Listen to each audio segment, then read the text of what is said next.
Do you suffer from stiff hips or an achy lower back? Or have you been stretching your hip flexors for months or maybe years on end and not seeing the results? If so, I'm going to show you how we coach hip flexor stretching here at iFast so you can start getting relief right now, today.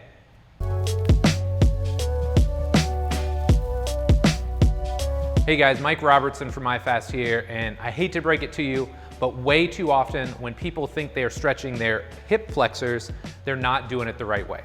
In a best case scenario, you're just not getting any relief from the stretch that you're doing. And in a worst case, you could actually be making things worse. Because a lot of times when I see people stretch their hip flexors, they're really kind of pushing through the hips or squeezing the glutes, really arching the lower back.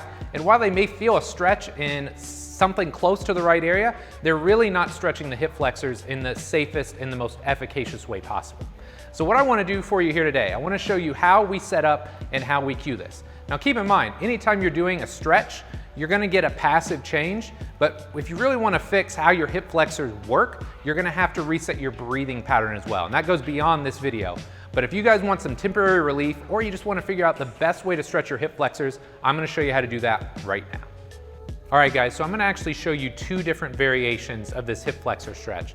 And I got my guy E here. What we're going to do, I'm going to have him put his right knee on the pad and his left foot is going to be flat on the ground. Now this is really important. You either need like a PVC pipe or a foam roller, something that makes you reach long, okay? Because the goal here is to stack your rib cage on top of your pelvis. So you can go ahead and go both hands on there. Perfect. And this is a really common issue where he's almost pitched forward a little bit. So I want to try and bring him back just a little. Go ahead and bring this back just a little. There we go.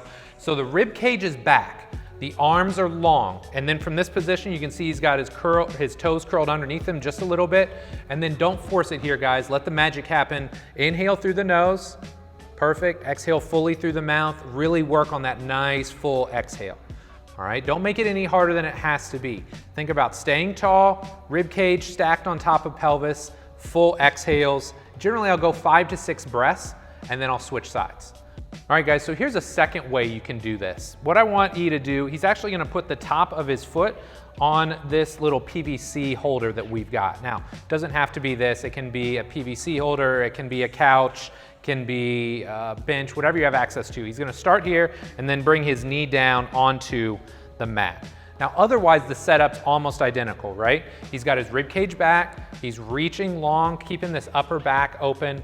And one of the big things that you wanna focus on whenever you're in this position, you want the knee, the hip, and the shoulder in as straight a line as you can.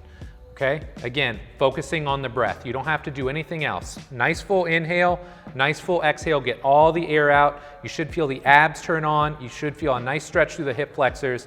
It's an amazing stretch when you do it right. All right guys, hope you enjoyed the video. If you did, I'm gonna ask for 3 quick things. Number 1, hit the like button. Number 2, subscribe to the channel so you get more great content like this. And 3, if there's anything else you wanna see from me or questions you have, leave them in the comments section below and I'll do my best to get back to each and every one of you.